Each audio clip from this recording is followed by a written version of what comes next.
ও দিদি,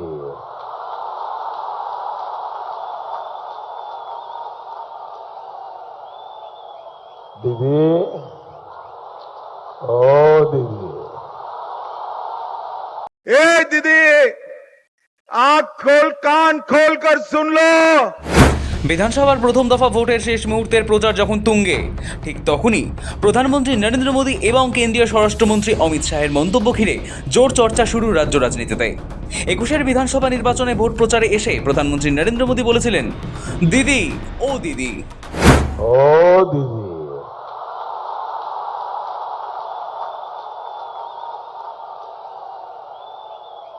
দিদি, ও দিদি। যা নিয়ে আজও নরেন্দ্র মোদীর সমালোচনা করেন অনেকেই। এবার প্রায় সেই পথে হেঁটেই এই দিদি বললেন অমিত শাহ। ए दीदी, आंख खोल कान खोल कर सुन लो। আর এই মন্তব্য কানে আসতেই আসরে নামলেন তৃণমূলের সর্বভারতীয় সাধারণ সম্পাদক অভিষেক বন্দ্যোপাধ্যায়। নারী সুরক্ষা এবং নারী শক্তি নিয়ে বিজেপির কেন্দ্রীয় নেতৃত্ব যে দাবি করে তা আসলে ক্যামেরার সামনে নাটক, এমনটাই তোপ দেখেছেন অভিষেক। একই সঙ্গে মুখ্যমন্ত্রী মমতা বন্দ্যোপাধ্যায়ের প্রতি বিজেপির শীর্ষ নেতাদের সম্বোধনকে বাংলার নারী শক্তির অপমান হিসেবে অভিহিত করেছেন তৃণমূলের সর্বভারতীয় সাধারণ সম্পাদক।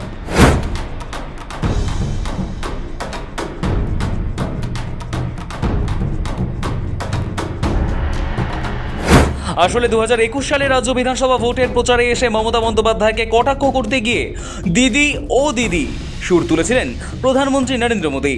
5 বছর পর সেই বাংলার ভোটের প্রচারে এসে অতীত মনে করিয়েছেন কেন্দ্রীয় স্বরাষ্ট্রমন্ত্রী অমিত শাহ। দিদি ও দিদির পর এবার এই দিদি। মমতা বন্দ্যোপাধ্যায়কে ব্যক্তিগত আক্রমণ করার অভিযোগ উঠল অমিত শাহের বিরুদ্ধে। আক্রমণাত্মক ভঙ্গিতে কটূক্তি করে একজন মহিলা মুখ্যমন্ত্রীকে তিনি অপমান করেছে বলে দাবি তৃণমূলের। সোশ্যাল মিডিয়ায় তৃণমূল কংগ্রেস লিখেছে, 2021 সালে নরেন্দ্র মোদী মমতা বন্দ্যোপাধ্যায়ের উদ্দেশ্যে কটাক্ষ করেছিলেন। ব্যঙ্গাত্মকভাবে তাকে সম্বোধন করে ডেকেছিলেন দিদি ও দিদি। বিজেপি এর মূল্য চুকিয়েছে। 2026 সালে অমিত শাহ মমতাকে সম্বোধন করতে গিয়ে এই দিদি বলেছেন, এরা বিন্দুমাত্র শিক্ষা লাভ করেনি।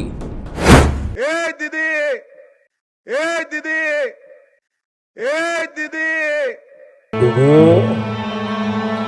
ও দিদি। এটা আমরা কখন শুনেছিলাম মনে আছে? 2021 সালে। তখন তার বড় ভাই নরেন্দ্র মোদী যখন এসে এসেছিলেন, নরেন্দ্র মোদী বলেছিলেন দিদি ও দিদি। সেই রকেট ছেলে চিটকিরি কিন্তু বাংলার মহিলারা ক্ষমা করেনি। ভারতবাসীদের দুর্ভাগ্য যে আজকে সিংহাসনে এরকম নেতারা দিল্লিতে বসে দেশ পরিচালনা করছে। 2021-এ নরেন্দ্র মোদী এসে দিদি ও দিদি বলে দিদিকে টিটকারি কেটেছিল।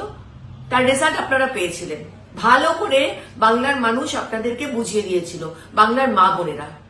আজ আমি দেখলাম এবং অবাক হয়ে গেলাম যে অমিত শাহ এসে দিদিকে রীতিমতো থ্রেট করছে।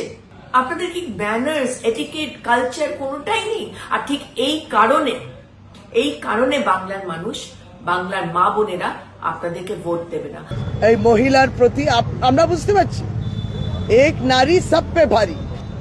আপনারা এসছেন, আপনারা দমাতে পারছেন না। দমানো যায় না, কমানো যায় না, হারানো যায় না। পরিষ্কার বিজেপি, আপনারা হতাশাগ্রস্ত বোঝা যাচ্ছে। আপনি শুনুন, এই বাংলা এর উপযুক্ত জবাব দেবে, মহিলারা উপযুক্ত জবাব দেবে। প্রধানমন্ত্রী রাস্তা দেখাবেন আর আপনি সেই পথে হাঁটবেন। এই সংস্কৃতি।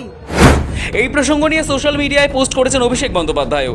তিনি বলেন, প্রধানমন্ত্রী এবং স্বরাষ্ট্রমন্ত্রী প্রতিনিয়ত নারী শক্তির কথা বলেন, ক্যামেরার সামনে নারী শক্তি নিয়ে বড় বড় কথা বলেন এবং ক্ষোভ প্রকাশ করেন, কিন্তু তাদের আচরণ সম্পূর্ণ অন্য কথা বলে। প্রধানমন্ত্রীর মুখে দিদি ও দিদি এবং স্বরাষ্ট্রমন্ত্রীর মুখে এই দিদি ডাকের প্রসঙ্গ তুলে অভিষেক দাবি করেন, একজন 3 বারের নির্বাচিত মহিলা মুখ্যমন্ত্রীকে জনসমক্ষে এইভাবে বিদ্রূপ করা আসলে অত্যন্ত অবমাননাকর। তার কথায়, একজন সম্মানিত নেত্রীকে এভাবে তুচ্ছতাচ্ছিল্য করে সম্বোধন করাটা বিজেপির মানসিকতার পরিচয় দেয়। বিজেপির পরিবর্তনের স্লোগানকেও কাঠগড়ায় তোলেন অভিষেক। তিনি বলেন, বিজেপি উত্তরপ্রদেশ এবং বিহার থেকে যে পরিবর্তন বাংলায় আমদানি করতে চাইছে তা আসলে কোনো পরিবর্তন নয়, বরং মূল্যবোধের চরম অবক্ষয়। এটি বাংলার অপমান, এই রাজ্যে এবং দেশের প্রত্যেক মহিলার অপমান। অভিষেকের মতে উন্নয়ন নয় বরং অবজ্ঞার সংস্কৃতি বাংলায় ছড়িয়ে দিতে চাইছে বিজেপি। কেন্দ্রীয় বিজেপি নেতৃত্বকে জমিদার সম্বোধন করে অভিষেক হুঁশিয়ারি দিয়েছেন যে আগামী 4 মে ভোটের ফলাফল এইসব ভণ্ডামির যোগ্য জবাব দেবে। আমি অমিত শাহকে চ্যালেঞ্জ করব, যদি আপনার বুকের পাটা থাকে আর বাপের বেটা হন, 4 তারিখ কলকাতায় থাকবেন, 12টার পর দেখা হবে। কত বড় গুন্ডা আপনি আর কত আপনার ক্ষমতা, 4 তারিখ দেখা হবে। খেলা তোমরা শুরু করেছো, শেষ তৃণমূল করবে। নির্বাচন কমিশন আর বিজেপি টাটা বাই বাই, আবার মমতা ব্যানার্জির সরকার 4র্থবার হচ্ছে। তাৎপর্যপূর্ণ বিষয় হলো ভোটের লড়াইয়ে যখন দুর্নীতি ও অনুপ্রবেশ ইস্যু নিয়ে বিজেপি আক্রমণাত্মক, তখন পাল্টা মমতা বন্দ্যোপাধ্যায়ের ব্যক্তিগত সম্মান ও নারী সুরক্ষাকে ঢাল করে সেন্টিমেন্ট উস্কে দিতে চাইলেন অভিষেক বন্দ্যোপাধ্যায়।